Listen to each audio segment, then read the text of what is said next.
I think people put a lot more emphasis on hooks than they need to. If you're stealing hooks, you shouldn't be making fucking videos. Yeah. Like, I make my own hooks. Yeah. Those people steal my hooks. And then most people come to me and my company. It's like, Ryan, we already make a lot of money. We just need more people to.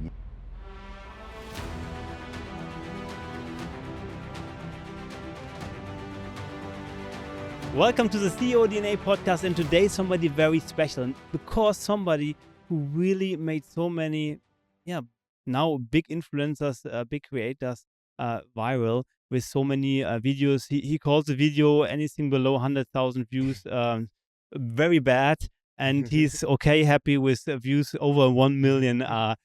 So welcome, Ryan. Thank you for having me, Michael.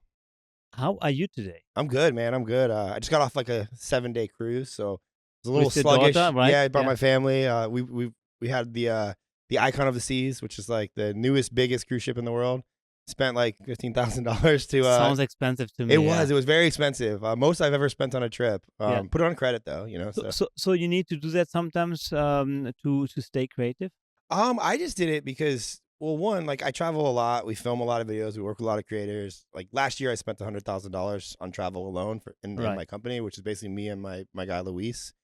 And traveling just isn't fun for me anymore. It's business, it's work. So it's like I want to make sure, like especially with my family, that I'm doing dedicated trips pretty regularly, so it keeps traveling fun. Yes. And I've been on one cruise once in my life, and you know my fiance Kristen wanted to go on a cruise, and she's like, "This thing looks awesome." We were like looking at videos on TikTok all about it, and we kind of booked it a little bit last minute, like 3 months in advance, which is I found for a cruise pretty last minute. And we ended up getting, like one of the balcony staterooms, and we did 7 days, and it was awesome. Like amazing. So here's all about what CEOs can learn from you. You're very creative. You work with some, or you still work with some of the really big names. Some you cannot even say because you had to sign an NDA, but some you can say maybe. Yeah, no. So I mean, we've grown Grant Cardone's TikTok to almost over 2 million followers. We do a lot of other short form for Grants as well. We've worked with Jordan Peterson for almost a year. We've worked with we're helping out Cody Sanchez. We're currently working with Brandon Carter, which is King Keto. We do Andrew Schultz and Flagrant Clips. We have 18 clients. We do about 4,000 videos a month to the platforms. So, and these are all main account platforms. Well, why do they work with you? So my agency, which is called Viral Edits, it's unique. I'm very premium. Like I call us we don't have a website. It's like you have to be invited to kind of join. And at first I did that because I couldn't keep up with the demand of just the referrals that were coming in. Because I was very fortunate early on. I got to work with Grant very early. And then Grant led me to working with Ryan Pineda. Then I worked with two very big male and female creators that everybody would know if I said their name, but legally I can't say it. And then it was just a snowball that I never built a website, and it was just like referral after referral after referral. And what makes this different is like we have two packages in my company. I'll just share we have a 6K package and a 10K package. 6K package is mainly for podcasters. So like if you're rapidly putting out podcast content, an example of this would be Flagrant Clips or Cody's podcast or Brandon Carter's a live stream. We pull clips from that, and then we distribute that through short form content. We also have our full service package, which Brandon Carter does that as well. A gentleman named Barger, Chris Crone. We do some of this with Grant too, where we come in every quarter and we bulk film, usually over 2, sometimes 3 days, sometimes 1 day, like hundreds of videos. Yeah, I think that's very interesting. One learning already for us CEOs, founders, entrepreneurs, saying, look, do it in bulk, right? Mm-hmm. That's one thing. Then also really hack the system or work with experts like you. I got invited, so I know to work together with you. So I thought it's amazing. You had like phones for everyone and to put a timer on it and time zone. So tell us a little bit about that. Yeah, so the infrastructure, like right now we have like, depending if you come in, like there's 2 people in my company that film. It's myself and Luis, right? Which from a CEO perspective is the worst because it's not scalable. And it's one of the biggest bottlenecks in my company. But there is some sort of magic that we do that it's very difficult. But you are a boutique agency. Yeah, it's a boutique agency. Yeah. But even that has its limitations to the point where it's like, I could charge 20, 30. I don't know how high I could go. Yeah. But that doesn't excite me because I still have to travel. I still have to, Yes. We have to come up with a lot of creativity, and we don't script, which is different than most people. A lot of people are like, I help people script their content.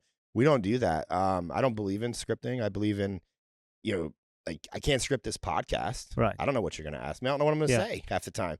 So it's like I just believe that if you're truly authentic, if you're an authentic, if you're an expert, if you have achievements, accomplishments, that you don't need scripts. And so when we go and work with these creators, we usually have like a topic list. Like we have an idea of what we want to film, but then it's like, hey, tell me your thoughts on this, and then the creator goes, and then we shut up, we don't say anything, and then we go, can you tell me more about that part, or what does that mean, or like, wait, you said this, like I don't really believe that, like what does that look like? Can you show me a proof of that? Yeah.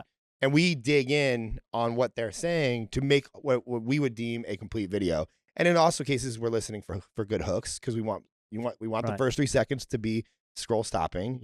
I think people put a lot more emphasis on hooks than they need to. There's tons of videos of everybody like, oh, 3 hooks. Here's the best hook. Here's hack. 3 ways to do this. Blah blah blah. Like steal these 10 hooks. If you're stealing hooks, you shouldn't be making fucking videos. Yeah. Like I make my own hooks. Yeah. Those people steal my hooks.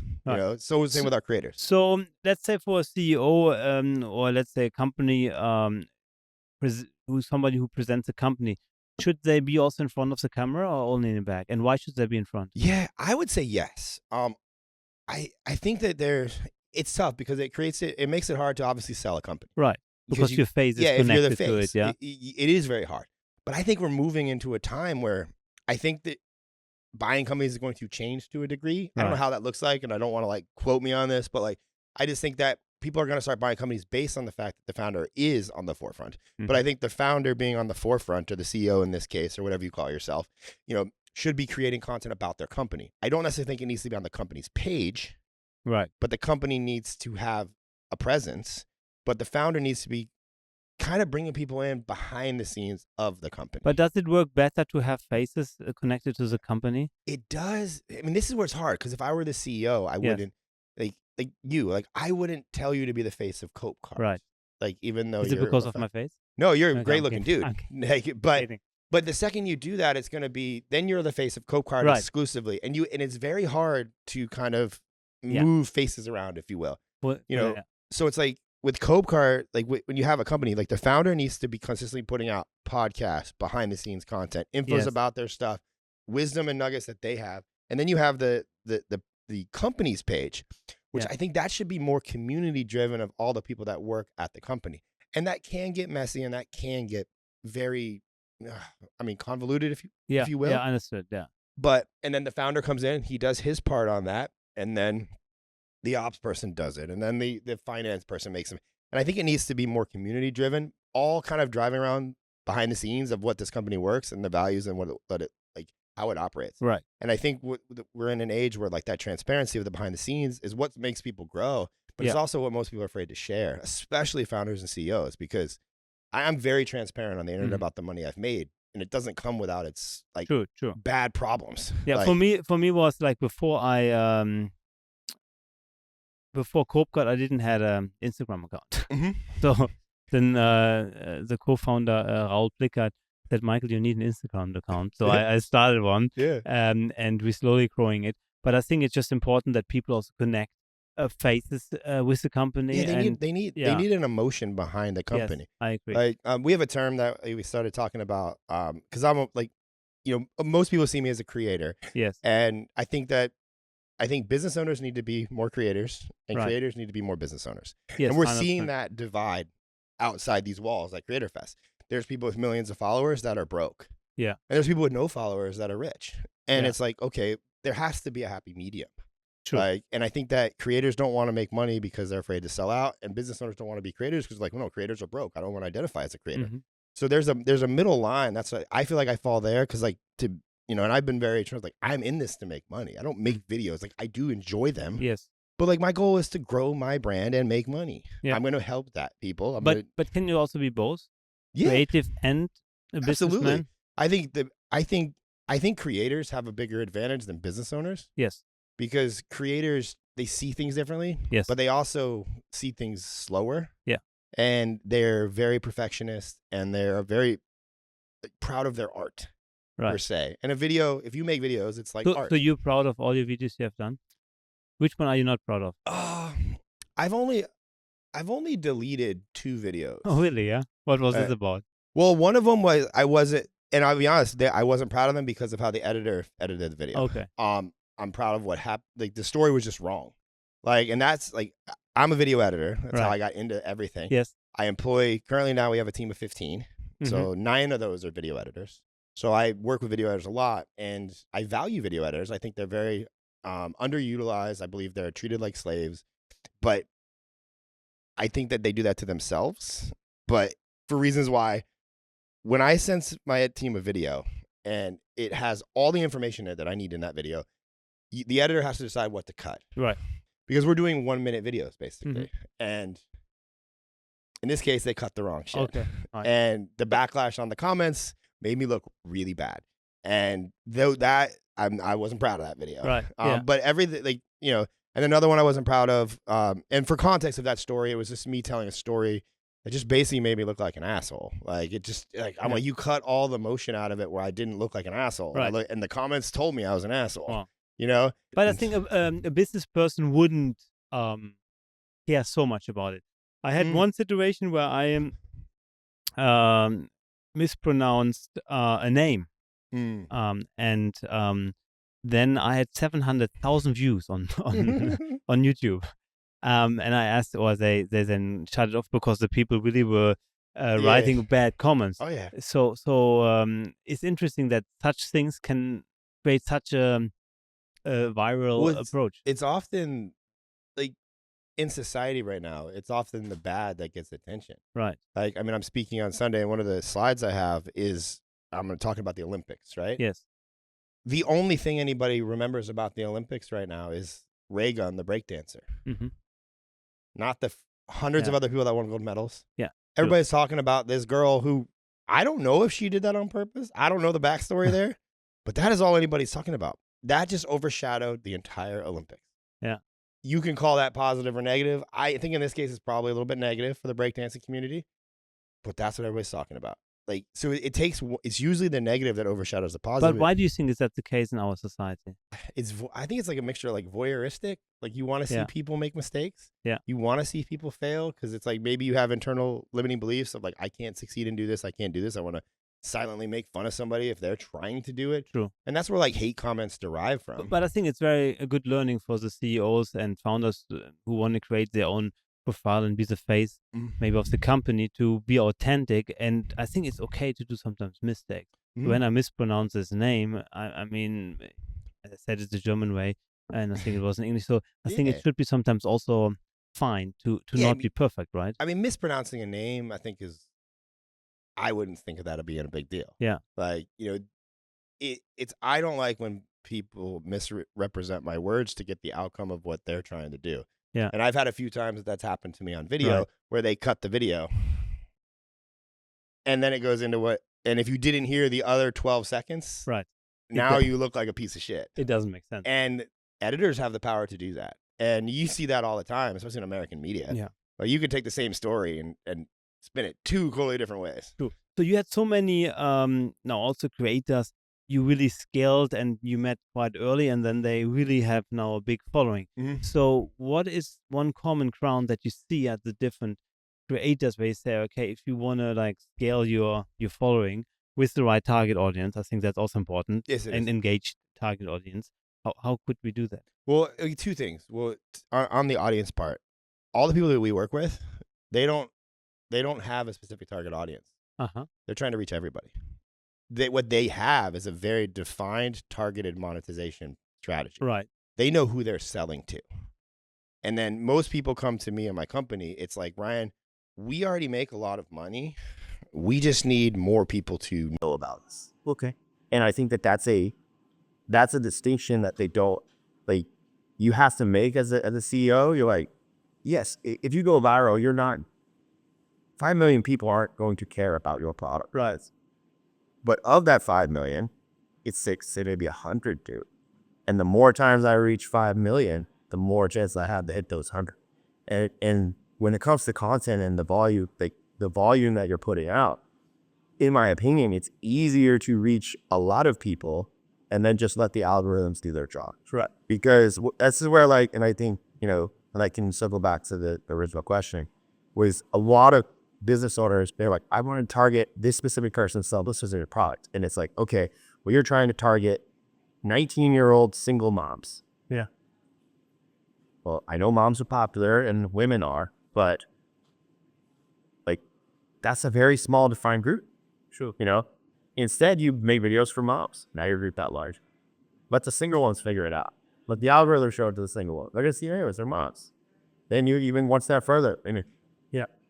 you know, whether or not they want to be a mom, they're still a woman. So the more you kind of broaden out, the higher likelihood you have to get views. And the algorithm is so good. And this is what's scary about the algorithm. Like all the business owners probably listen to this and CEOs know what retargeting is. Right? Like, and for those that don't, retargeting is if I get 1 million views, I can show an ad to those 1 million people.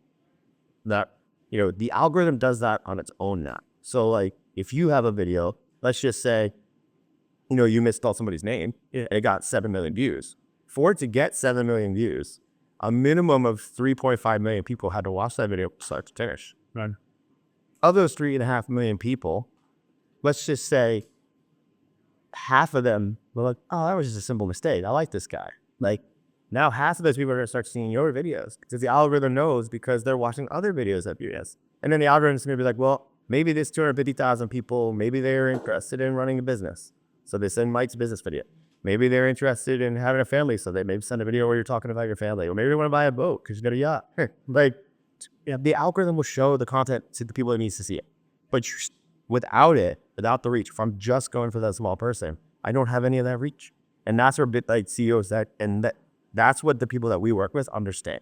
They understand that I have all the systems in place to vet the right people to buy my cause. Yeah.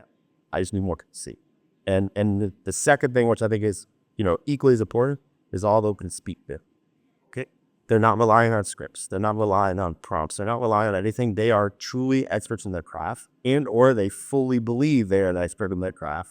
And that's where the tonality, the conviction, the values, the beliefs, that like all of the things, like the emotion, that's what makes people get views. So what is the most important thing when you're in front of the camera? Is it like the energy? Is it like how you speak? Is it how to pronounce? What do you think is like one of the key? I think it just it's a mixture of energy, conviction, and tonality.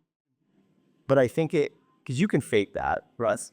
Yeah, you know, be honest. Yeah, you can face all of that. But when you truly have an experience or a knowledge in something, right, you speak with that conviction.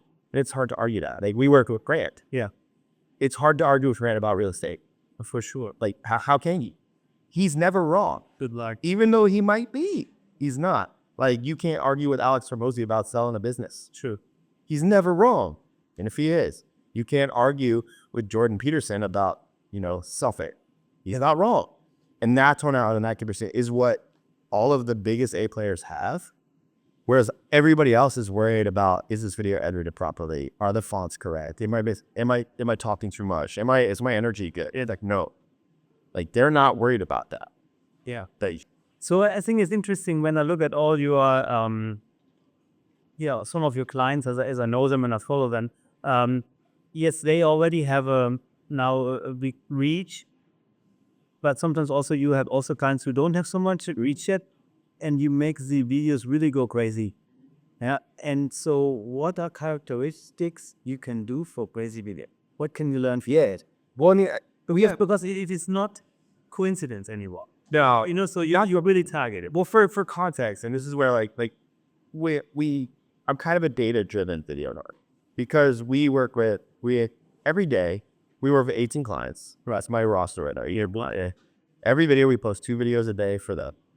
Across, you know, most of them are the big 4, which is TikTok, YouTube Shorts, Instagram, and Facebook. So, and then some of them are like Twitter, LinkedIn. We do a lot of it for other people, but that's the big 4. Of those 4, so when you're distributing 4, like that, we post around 120 to this. Like that adds up to like, I don't know, like what, 3,500 to 4,000 videos a month.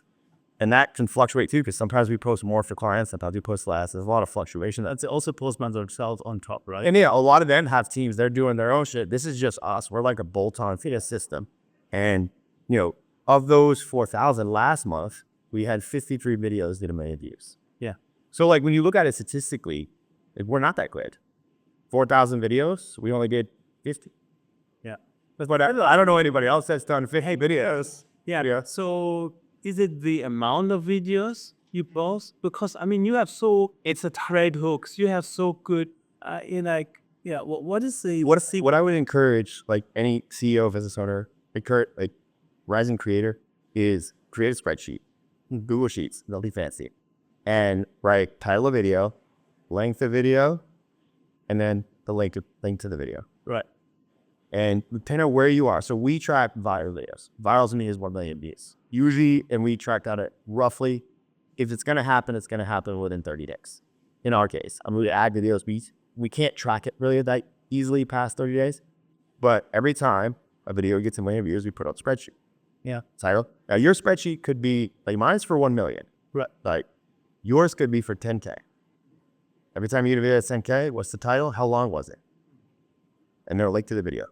Then you do that. And then you will see commonalities. And this is where everybody, like what we do is right now, if you make a car video, statistically, you're probably going to get 1 million views on TikTok. Oh. If it's a good car video. So it's a topic and the length you track. What else do we? We like the length just because we want to see like our longer videos doing well. And then we want to know what the caption was. Like, because the caption usually just tells you what the video is about. So I can scan it. And if I'm looking at 50 videos, it's like parenting, car, watch, business, real estate, house. So you can like see, you go, yeah. And it's like, okay. So when I go to like, hey, Michael, I know you have a boat. Yeah. Tell me how much your boat costs. You say that. And then it's like, how'd you buy that? Like, what color is it? So, like, what color is it? What things, why do you like it? What do you do? So it's like, I'm going to pry in, and then we'll go, oh, you have a child. Boy or girl? Yeah. How old? What do you like in that? So it's like, I'm just going to start. Do you have any parenting beliefs that you think other people might find weird? So we just start prying on those topics. And they're never, and this is the thing that like, it's very hard. And also awesome when you see it happen is like, I'm working with a creator right now. I don't want to say it too many times, but like, she's like, I don't want any more, like, I'm going to keep making videos about buying businesses because that's what it is. Yeah. But I want to be known for other things. I'm like, bet I got you. So we started scanning her hours and hours of podcasts. Right. And there's ways that we use a software called PodSqueeze. I don't know if it's, maybe for $50 a month. None of the AI softwares are really any good at finding clips. You still have to do a lot of things manually. So we use like a software called PodSqueeze and we search the transcripts. So we use PodSqueeze, it transcribes the video. It tells you timestamps. It does all this, like it gives you suggested clips. We don't even look at that. But all I'm looking for is to be able to see to the timestamps quickly to know, did this person talk about parenting? Did this person talk about cars? Did this person talk about kids? Because you can scan the transcripts. And YouTube does have the transcript feature, but PodSqueeze, like, it gives you a lot more. It gives you, like, notes. It gives you keywords. So you can really scan through and find. So I learned, number one, to be authentic if you want to, really build a following. Then, of course, and also to track yourself. It means what kind of views, videos, pictures, posts that is, and more or less view. And and finding also the right platform. So let's talk about those big four. Maybe help us a little bit, and maybe also some deep dive or some input you normally don't get. Why are you using which platform? Yeah, so I consider myself a TikToker, even though TikTok, in my opinion, Age group? yeah, it's a younger demo. 100%, it's a younger demo. Like you're talking to 18 to 30-year-olds on TikTok. Like you're talking to 30-year-olds everywhere, but they just seem to be hanging out more on TikTok. But I like TikTok because TikTok is like that coach that just talks shit to you. Yeah. And it's always the truth. So it's like, we post a lot of videos for myself, and I'm like making videos. I don't post a video if I to make it do bad. Yeah. I'm posting every video. I think it's the best fucking video I've ever made. The algorithm will quickly tell me how bad that video is on TikTok. And that's why I like it. So it's brutal feedback really fast. Like I could work fucking an hour, 2 hours, 3 hours, 4 hours on a video. I could fly across the country and do a podcast, find a clip, come back, buy an outfit, spend all this money, and that fucking video will get 400 views. Yeah.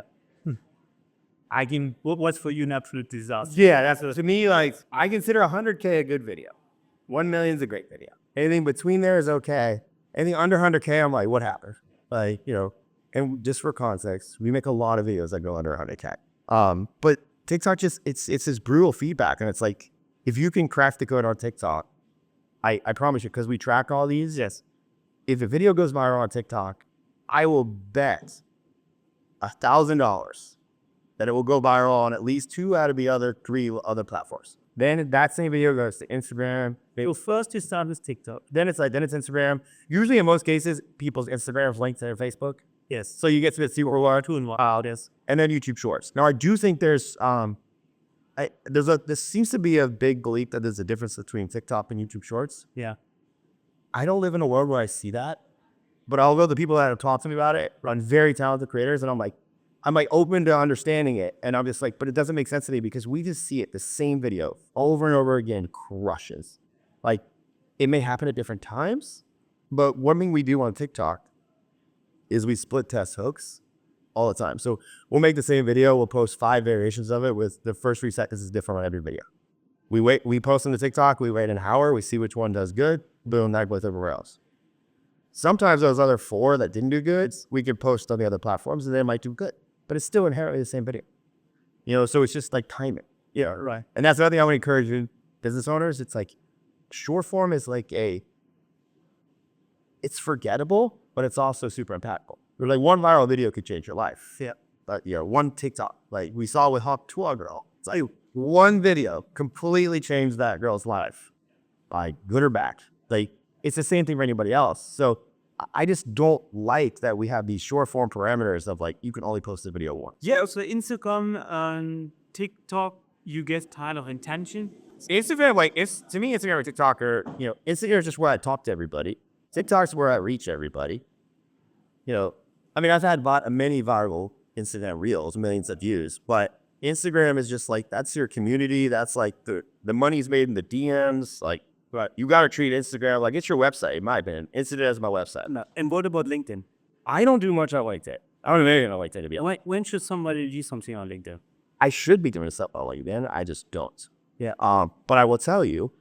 But there's a top 3 guy is to the top 5 and the 3 you work with. So they have LinkedIn. I think they're doing slightly different videos, like more older demographic focus, maybe more advanced business. But isn't it also that LinkedIn, that says the viewers get younger now? I mean, how old is LinkedIn? I think everybody, and this is where I do have a lot of controversial opinions about the platforms. I just don't understand why, there's this, everybody's like, well, only young people are on TikTok. Old people, though, they have money on LinkedIn. Sure. I have all of, that's hollow. No, 100%. Yeah. You have all of them. Everybody in this room has all of them. Yeah. They're everywhere. It's just, what do they pay more attention to? And it might be LinkedIn now, but it might be TikTok next week. And it might be Instagram when they're taking a poop. I don't know. Yeah. And I just think that I truly believe it's like the distribution of the content could be the same everywhere. It's just most, especially CEOs and people, they get so overwhelmed with the fact I got to be on 7 platforms. Right. It's like, I focus on TikTok because I don't make content to get clients. And that's where I'm slightly different than most other agency owners. I'm making content to grow my personal brand as big as I can get it. I want to be my clients. I want to have the reach of these people. So if I start making videos about how to make videos, then I'm not going to reach these people. I'm not going to reach general audiences, and that's where I want to go. So I sacrifice money there. Good point. Yeah. But, I don't know where I was going at that point, but my intentions are to create videos that get reach. And I've just found that the more I do that, and it really doesn't matter the platform. Once you know the skill of holding somebody's attention on video, it doesn't matter the platform because all the video algorithms are the same. It's just this one's easier right now than this one. And that's the truth. But I see that's so powerful, Ryan, because you said, look, your target is just to create interesting content because then it's get used by many people. See, that's so cool. So really have this North Star. What's also when the clients come to me, a lot is word of mouth and reputation because we do a good job. Then, and I talked to a guy because we just, a friend of mine, we're starting to work, he's Gary Harper. He's a business coach for Ryan Magin. Ryan's an incredible business coach. And he's like, dude, I'm like a ghost. And I usually steer far away from people with no social media presence because that's a lot of work. Yeah, and he's like, but he has something I need, which is I need infrastructure help in my company. And he's like, I can help you do that. So I'm like, all right, well, I guess we're married and then for at least so we'd working together and that it's just, and he was the same way. He said, you were recommended to me by Ryan Pineda and two friends of mine, Kristen and Mark Stampini, which they've been clients. They're in my coaching group. They love my stuff. So you were recommended by two people that I trust. And the first thing I did was looked at your Instagram account. So I did your business cards. And then I looked at your follower count, and then I started watching your videos. And he said, and I wondered if he's growing everybody else, why does he only have 110,000 on Instagram? Because they never watch your videos. It's like, and I was like, I like this guy. As to see, he's busy, but his videos are really good and his views are really high. Yeah. Now, hypothetically, like obviously we're doing a bargaining of services right now, but he charges 10K and I charge 10K. So that was how $10,000 a month comes to be in my business. He did not watch a single video about how do I make a better video, right? Yeah. Because he wouldn't understand anything. Yeah. He's just like, I like you as a person. And you came recommended from these people. Yeah. And you have what I want, which is you're getting views. So and from the beginning, that's always been my strategy. And I think founders and CEOs, like, they should do that. Your strategy should just, like, who doesn't want to influence a shit ton of people? Like, I mean, yeah, there's certain people that might not, but it's like, Elon Musk, I don't think he woke up at one point and it's like, I can't wait to be the most popular people in the world. Like, I mean, I don't know who's popular right now, Trump or Elon. It's kind of a toss-up. Right. Like, he's the most awkward looking, acting, weird dude. Brilliant. So, like, no disrespect to Elon, but, like, he's doing it. So it's like, I think people just get in their head and it's just like, and everybody's like, why do we want to make content that converts into this? It's like, that's so fucking boring. Yeah, Like, for sure. It's interesting. Also, you mentioned, and we talked about it also before, that you said, okay, from a business side, you want to take somebody in who can also help you structure your business. You also talking that you were looking maybe for CEO at one point. Do not be always it. What is a good CEO for you, and what is the DNA of a good CEO to you? so I'm like in a unique, I feel like it's unique. And I talked to a lot of people, but they say, yeah, it's quite unique. Like, because most agencies, and I have an agency, so it's a TikTok agency that distributes short form content. That's what I have. There's thousands of them out there now. Like, I'm not unique in that effort. But what I am unique in is my network. For sure. Like, the amount, like, everybody wants a whale client. I have 18. So the personalities that I deal with on a day-to-day basis directly about their brand, which is not something I realized when I got into this. Like, because it's a joke. It's like making videos is like a joke until you're getting 30 million views a month. Right. Like, when you're going viral every single day and you can't walk 20 feet without somebody knowing who you are, all of a sudden we're not a short form agency anymore. We are their brand. And that shift happened very quickly. And I was like, oh crap, like, a lot of responsibility now. Yeah. So all of my conversations, and then they're like, okay, well, you need to replace yourself. It's like, there's not very many people, one, that know what to tell a creator to say, know how to make sure they look good on camera so they don't look awkward and fat, Right. know how to talk to that creator so they trust them, and three, actually take that and then get it out there so it actually produces results. Because talking to Grant Cardone is intimidating as fuck. Talking to Ryan Pineda is intimidating. Like, talking to Jordan Peterson, I get an email because I misspelled words on Jordan Peterson's videos. It was the most terrifying moment of my life.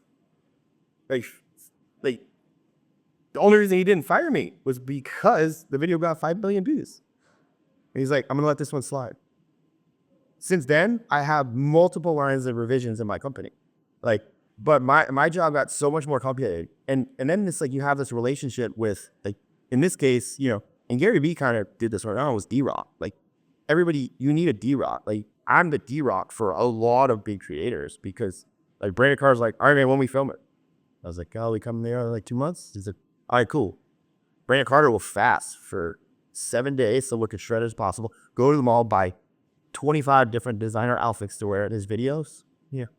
And then we show up and film, but he will not film for anybody else. It's just me. Like, I have to perform. So it's like, I don't know how to replicate that because of the way I talk to people, the way people trust me, they like me, the knowledge I have. It would be very hard for somebody to replace me. Yeah. And then there's the aspect of, like, even like, the editing process. Like, a lot of people edit videos. But maybe also it's a good thing in regard to like maybe it's also your thing, or some of the people who will listen and see this today think that, look, maybe I also just want to have a boutique and a small group of clients, and maybe I don't want to scale the entire world, but you kind of still want to counter the world Yeah. because you're already playing on the top. So the only thing you can do is mass more people. So my problem is like I could do like a lower tiered offer, Yes. right? And then it would be less of me, if any of me, for like, let's say 3 to 4K a month. And it's like, okay, that excites me a little bit, but because of what I've built and my brand, Yes, even the lower tier people expect viral and they expect better. So the expectations are fucked even from the get go. So I'm going to let them down. Like, and I don't really know, unless you know, are on a multitude of podcasts and speak really well. I don't know. Like my team's optimized to clip you and find those viral moments. And I don't know how to make somebody go viral unless I film with them. Like, you know, so it's like, I can't script a viral video. I can just, but you can put me next to you and I could ask you questions. I could tell you what to say. I could be like, maybe say this a little differently and it'll work. Like, again, it's like, but I only know that because, you know, I've gotten 500 million views. Nice. So I think one learning we can have here is for sure to follow you and see also your videos, because I also realized some questions you answer or ask it a bit different. Yeah, so that's like some legal hooks can make a big difference. Is that correct? Yeah, you gotta like. I would encourage people to, every time they say a sentence, think about that sentence is going to be the start of another video. And this is like going to the gym. You're not going to be good at this on day one. Like, you don't bench 315 your first day. Like, every time I say a sentence, I'm hoping that it's good enough that it's a good hook. Yes. You have to speak in hooks. And that also means you have to increase your tonality and you have to increase your speed. You need to talk faster and you got to say more. Yeah. Right. You know? And it's like those things, like, that's what when somebody says something to me and I ask a question back, I'm trying my best to process all that and ask it, whatever I fire back. Right. I want to ask it in the most aggressive and direct way possible. Then 2 more questions I have. So one would be, looking now in the future, what legacy will you leave behind? I'm just trying to keep getting bigger. Like, I want to transcend the business influencer world. Yeah. I seem to be very at the top of that, and that's not, I mean, statistically I'm there. Yeah. But I would like to do more mainstream stuff. Like, I think it would be fun to do videos with, you know, like a Bradley Martin, or like who's more like mainstream, not fitness. It'd be awesome. Will it be always people or also maybe companies? I mean, companies are cool. They're just harder. I mean, like, you worked with Scope quite already. Yeah, so, it's just harder with companies. It's like, you know, like I could go into Copecart office and probably make some entertaining, fun videos. They'd probably get views, but it's like, I don't know. Like, if I could do anything, I think it's more like a person, but more from like an investigative journaling style. Yeah. Because we work with some of the most polarizing people, and naturally I'm curious of like, is this person actually a scam? Right. Like, the internet says he's a scam. I want to find out for real. Like, I work with a lot of those people. Final and hopefully also strongest question is, looking back at your life, and you also have a daughter, if you could give her one advice looking back, what would it be? I think it's just one of my biggest qualities that I don't think I talk about enough, and is consistency. Like, I was looking, because I was doing numbers for my presentation on Sunday, and I was looking at my Stripe screenshot, and I believe in what I call being factually arrogant. Right. Like, I think a lot of people, and this is something I'll tell my daughter, like, don't be afraid of your achievements, like things that you've accomplished, if it's factually provable. Like, it's factually provable that my company, Viral Edits, has made $2.99 million so far. Yeah. But when you look at my Stripe screenshot started in 2016 and it's now 2024.